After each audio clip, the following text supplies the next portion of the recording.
Gubernur Papua Lukas NMB sedang menjadi sorotan terkait dengan dugaan korupsi dan gratifikasi berskala jumbo. PPATK menyebut sudah sejak 5 tahun yang lalu telah mengendus transaksi keuangan yang tidak wajar Gubernur Papua Lukas NMB.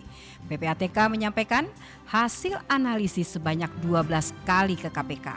Angka dugaan setoran uang sebesar 560 miliar disebut setara sepertiga dana otonomi khusus atau OTSUS yang diterima Papua di tahun 2022, yakni sebesar 1,58 triliun. Sejumlah kasus korupsi pernah menjerat sejumlah pejabat di Papua. Hal tersebut jelas-jelas merugikan masyarakat Papua. Penyalahgunaan dana OTSUS berdampak pada pelaksanaan otonomi yang tidak maksimal. Dan kita akan membahasnya dengan Johermansyah Johan, mantan Dirjen Otda Kemendagri. Selamat siang Pak Johan. Ya, selamat siang. Apa kabar Pak, sehat Pak? Ya, kabar baik ya, sehat. Pak, ini kan tanggal 12 September kemarin kan seharusnya Pak Gubernur Lukas NMB itu diperiksa KPK. Padahal suratnya sudah dikeluarkan tanggal 5 dan sudah sampai tanggal 7. Nah, tapi tidak datang ini. Gimana nih Pak? Komentar hal tersebut. Ya begini Mbak, ini kan fenomena korupsi kepala daerah ini kan bukan barang baru ya. Iya. Jadi ini sudah lama dan berulang-ulang, kita sebut dengan istilah korupsi berulang. Iya. Nah, jadi kalau dari data yang saya catat, ini Pak Lukas ini kalau betul jadi tersangka, dia orang ke-456. Dari kepala daerah dan wakil kepala daerah kita di Indonesia sejak 1 Juni 2005 ya, kita menggelar pilkada langsung yang berbiaya tinggi dan mahal itu kena kasus hukum. Ya. Nah, jadi ini kan kalau sementara tuduhannya beliau ini kan terima gratifikasi ya. Nah, di samping itu juga ada rentetan lagi tuduhan yang belum lagi PPATK ya Pak ya. Iya betul, PPATK soal dana setoran ke mana itu, ke kasino ya, 560 miliar itu agak mencengangkan, itu agak kaget kita itu ya kan, jumlah sebesar itu. Iya Pak. Tapi kalau untuk kasus Papua, itu bukan soal ya. Papua ini kan uangnya uang besar ya, kena dana OTSUS itu sangat banyak gitu ya. Dan sementara pengawasannya lemah. Kita tahu potensi peluang untuk melakukan penyimpangan ya sangat tinggi dan jadi dengan demikian itu membuat kasus-kasus korupsi kepala daerah itu rentan lah di sana kan. Kalau yang terakhir ini kan di samping Pak Gubernur Lukas ini ada Bupati Timika ya. Bupati ya, kemudian ada lagi Mamberamo apa itu ya, Mamberamo Tengah ya. Jadi dan sebelumnya juga sudah ada kasus-kasus juga yang menimpa Gubernur Papua sebelum ini, Baswebu ya kalau saya tidak salah ya. Nah juga Baswebu kan juga kena kasus hukum dan sudah lepas, belum lama ini lepas beliau. Jadi ini harus ada memang dana besar seperti OTSUS yang jumlahnya besar itu sampai 100-an triliun ya total. Sejak dikelontorkannya sampai sekarang ya, itu harus ada cara-cara perbaikan tata kelola dana OTSUS gitu ya. Kemudian harus ada pengawasan yang lebih baik. Kemudian juga harus ada cara-cara perbaikan rekrutmen dalam menjadi kepala daerah di sana ya. Jadi kalau kita lihat ini Pak APBN ini ya, bagaimana? Kalau kita lihat APBN yang sudah digelontorkan dari negara ke Papua itu kalau nggak salah itu dari 2014 sampai 2021 itu Papua itu hampir 146 triliun lebih. Kalau Papua Barat 84,6 triliun. Tapi kayaknya dana otonomi yang besar tetapi mungkin kayaknya belum maksimal digunakan dan gubernur sama bupatinya kena kasus korupsi. Nah, menurut Bapak ini karena kita kurangnya pengawasan atau karena terlalu karena kita ya ibaratnya menganak-emaskan untuk Indonesia Timur atau kenapa itu Pak? Oh ya, saya kira complicated lah. Jadi masalahnya memang menyeluruh. Ada persoalan juga sikap politik Jakarta terhadap pemimpin-pemimpin di Papua itu agak terlalu lembek ya. Yang kedua juga kaitannya dengan dana besar, pengawasan lemah. Jadi kalau kewenangan besar, tambah lagi dana besar, kontrolnya lemah, sistem kontrolnya juga nggak efektif, maka itu akan mudah terjadi penyimpangan. Nah, itu tambah lagi satu lagi juga perkara model sistem pemilihan yang pemilihan langsung yang memakan biaya yang besar ya bagi calon kepala itu. Suku ya Pak? Ya, karena kalau untuk di tanah Papua itu yang saya diikuti dari studi-studi untuk bisa membeli suara orang mahal. Kalau di Jawa itu suara itu 200.000, 300.000 satu orang. Kalau di sana itu bisa sampai jutaan gitu untuk vote buying namanya, beli suara. Ya kan? Karena ada sistem noken yang harus melalui secara adat ya, di bawah komando kepala suku kan. Nah, itu semua kan tidak nyambung sama sistem demokrasi elektoral yang dipakai di tanah Papua, sementara mereka masih tingkat kapasitas politiknya masih komunal, ya kan? Jadi itu juga keliru. Jadi harus penataan menyeluruh, Mbak Fitri ya. Penataan menyeluruh, mulai dari perbaikan tata kelola dana otsus, pengawasan terhadap dana otsus, perbaikan sistem pemilihan yang lebih cocok untuk tanah Papua yang tidak memakan ongkos yang mahal. Ya, kemudian juga soal sikap yang tegas dari pemerintah berlaku bagi semua pemimpin dari Merauke sampai ke Sabang, katakan begitu ya. Jadi tidak ada pilih-pilih kasih ya. Nah, kalau itu dijalankan perbaikan yang menyeluruh tadi, saya kira ke depan mungkin kita akan bisa mengurangi hal-hal ini. Tidak mengagetkan lah, ini kan luar biasa nih kan. Tiba-tiba ada dana yang sangat besar sekali. Ada lagi kasus judi pula lagi ya kan, itu kan jauh dari prinsip kepemimpinan kepala daerah yang harus bersih, harus berintegritas, ya kan, tidak boleh melakukan perbuatan tercela kan gitu ya.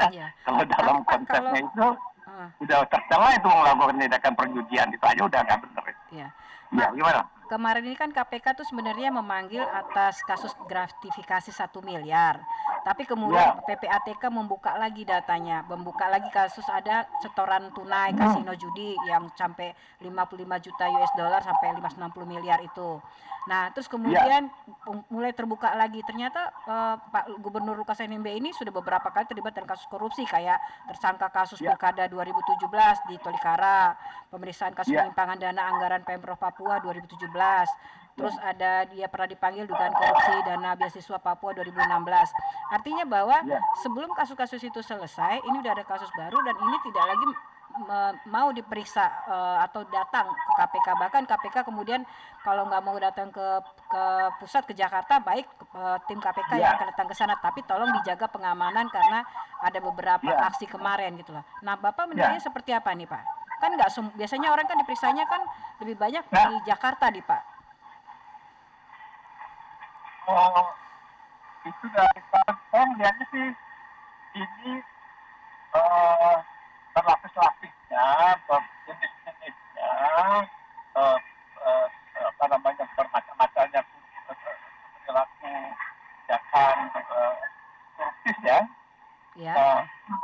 Itu sebetulnya di tempat-tempat yang lain juga macam-macam, sama, ya kan. Jadi misalnya perilaku korupsi itu pengadaan barang dan jasa, lalu ada perizinan, lalu ada korupsi karena jual beli jabatan, nah termasuk gratifikasi. Itu jenis-jenis yang macam-macam itu terjadi, ya. Ada juga korupsi karena manipulasi kas daerah. Harusnya uangnya untuk kepentingan ADC, tapi kemudian uangnya dipakai untuk kepentingan yang lain, ya. Sementara pertanggungjawabannya sih clear, gitu ya. Nah, jadi itu praktek-praktek yang saya kira itu udah diketahui, ya, sudah menjadi pengetahuan para penegak hukum sebetulnya. Nah, cuman kan yang jadi persoalan bagaimana penegakan hukum itu. Barang ini kan bukan barang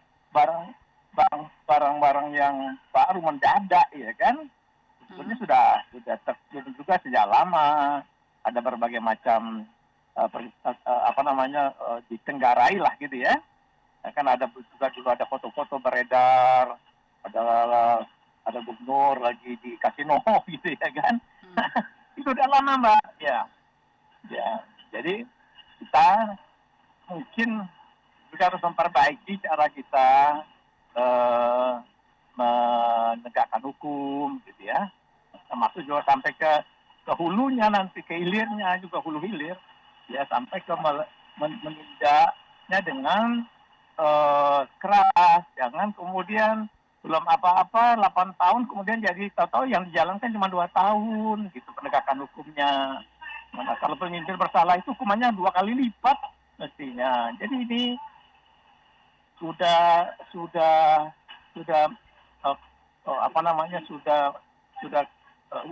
kekurangan kita, kelemahan kita itu sudah sangat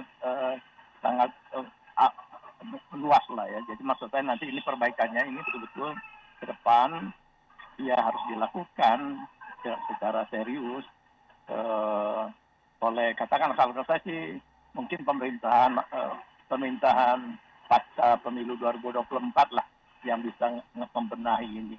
Kalau yang sekarang mungkin waktunya udah pendek lah, ya kan, agak susah.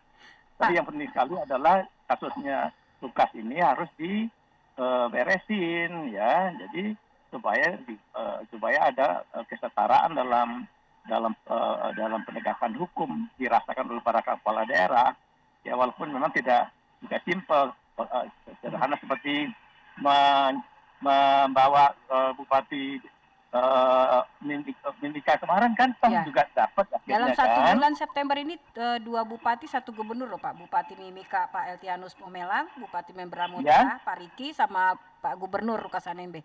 1 bulan tiga pejabat daerah terkena korupsi.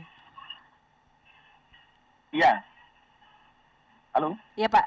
Ya, jadi 1 bulan ini kan selama September ini kan berarti ada 2 bupati, Bupati Mimika Pak Eltianus, dan Bupati Membramo Tengah Pak Riki, Pak Gubernur NMB Lukas. Nah, yang 2 bupati ini kan akhirnya sudah diperiksa juga, Pak. Tinggal Pak Gubernur ini yang tidak datang pada pemeriksaan panggilan yang pertama. Kemudian akhirnya mau itu. Nah, ini Pak, artinya kalau ini sebenarnya selama ini kan Bapak bilang tadi kan harus ada ya beberapa orang ikut terlibat untuk memperbaiki, gitu, Pak, ya, dengan ya lebih pengawasannya lebih diperketat atau sebagaimana. Nah, tapi kayaknya mungkin dari beberapa kasus ini kalau Bapak ngelihat, kenapa Papua itu kan sebenarnya daerah yang sudah diistimewakan, gitu loh, Pak. Iya.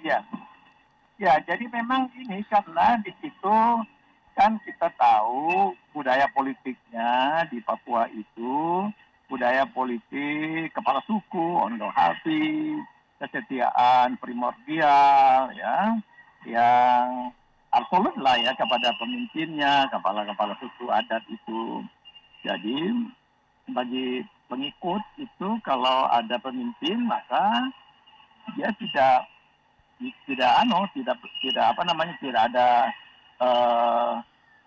ada semacam membela, ya kan, pembelaan yang kuat, begitu.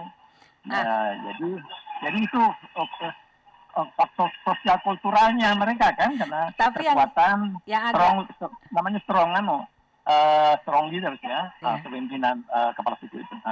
Pak, kalau kemarin kan kita ketika Pak Gubernur Lukas NMB kemudian dijadikan tersangka KPK, kemudian ada demo besar di Papua, di Jayapura, bahkan datang di beberapa kota, dan mereka itu berdemo untuk mengatakan save Gubernur Papua Lukas NMB. Artinya mereka menolak menolak dari pemeriksaan KPK.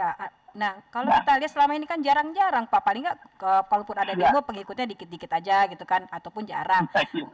Nah, ini agak beda ini Pak. Memang kena sosial kulturalnya lain. Jadi kalau di daerah Jawa, daerah-daerah Sumatera gitu ya, yang kena kasus Sulawesi bahkan itu tidak melibatkan pengikutnya yang fanatik ya, yang tradisional. Sementara kalau di tanah Papua tadi, jadi kepemimpinan kepala suku itu bercampur dengan kepemimpinan kepala pemerintahan. Nah, sehingga kalau ada kasus di ranah kepala pemerintahan, pembelaan tetap diberikan oleh para pengikut, ya. Nah, itu yang terjadi sehingga kan, misalnya kan beliau ini kan orang gunung ya. Iya Pak. Nah, jadi gunung itu kan sangat banyak di tanah Papua dan ada di berbagai macam tempat tersebar, waktu di Jayapura, dan itu sangat sangat setia kepada gubernur, kepada kepala sukunya, pimpinannya. Nah, jadi right or wrong is my leader, telah katakanlah begitu ya. Iya Pak. Nah, jadi sehingga harus ada cara yang lain lagi mendekatinya. Saya kira para penegak hukum kita sudah tahulah kiat-kiatnya seperti itu. Jadi tidak bisa juga frontal, nanti kalau begitu kan bisa jadi terjadi hal-hal yang tidak kita harapkan, jadi kekerasan terhadap masyarakat dan sebagainya, kan kita tidak ingin seperti itu. Mungkin dari langkah hati-hati KPK dan pemerintah, aparat penegak hukum di daerah juga seperti itu, saya kira membayangkannya untuk penegakannya di tanah Papua. Itu Pak Fitri ya. Pak, kalau misalnya beberapa pengamat atau kita lihat berita-berita kemarin, itu banyak beranggapan bahwa itu kayaknya demonya dibikin atau sengaja gitu loh kan, ya karena pendukung dia gitu. Kalau kita baca-baca berita kemarin itu Pak. Nah, kalau terus kemudian ada juga rencana Pak Lukas NMB akan ke Singapura dengan alasan berobat. Kemudian ternyata di Singapura itu sudah disiapkan sesuatunya. Nah, artinya apa? Sebenarnya apa sih yang harus dilakukan oleh pemerintah gitu? Maksudnya kalau ada orang yang melanggar hukum, tentu harus diproses. Nah, baru akan dinyatakan dia bersalah atau tidak. Ini kan masih baru dugaan semuanya, Pak. Nah, kalau misalnya panggilan pertama, kita nggak tahu nanti panggilan kedua apakah bersedia datang ataupun ketika nanti tim KPK sudah datang ke Papua, apakah bersedia untuk datang atau masih dalam alasan sakit, kita tidak tahu juga. Nah, apa sih yang harus dilakukan oleh pemerintah ataupun misalnya KPK sendiri ataupun juga aparat di sana untuk bisa menegakkan hukum yang benar-benar di Papua? Ya, saya kira memang kan ada pengaruh-pengaruh keadaan masyarakat sosial kultural ya dalam penegakan hukum itu. Nah, tapi tentu hukum negara harus lebih kuat ya, dan penegakan hukum negara itu oleh aparat. Hanya ada cara-cara seni-seni yang bisa dilakukan oleh penegak hukum. Nah, ini kan baru panggilan pertama, panggilan kedua. Pemeriksaannya di mana? Kan ada tadi mau dibawa ke Jakarta atau diperiksa di sana. Lalu kemudian yang juga tidak kalah pentingnya harus ada pendekatan-pendekatan adat kepada tokoh-tokoh. Ya, di tanah Papua itu juga ada tokoh-tokoh yang dihormati oleh Pak Lukas, ya kan? Nah, sehingga tokoh gereja, tokoh adat, misalnya gitu ya. Jadi ini mungkin juga perlu lebih diintensifkan komunikasi dengan mereka, sehingga dengan demikian lebih kooperatif lah beliau. Itu antara kiat-kiat secara sosial kultural, antropologi budaya, Mbak Fitri. Iya, berarti harusnya semua juga harus berbenah ya Pak ya. Iya, insyaallah mudah-mudahan gitu Dan ya. juga Pak Gubernurnya ataupun masyarakat di sana juga Iya, harus bisa kita harapkan. legowo istilahnya kata Iya. orang Jawa ya. Untuk Iya, mengingat supaya itu. jangan ada salah paham karena dikhawatirkan ini kan kriminalisasi. Kan itu ya. Kenapa kok beliau, kenapa kok ada bupati di situ juga, apakah ada kriminalisasi? Karena sudah juga dijelaskan oleh Menko Polhukam, itu kemarin yang Timika itu malah PDIP ya dari partainya. Nah, ini kan partainya kan Demokrat.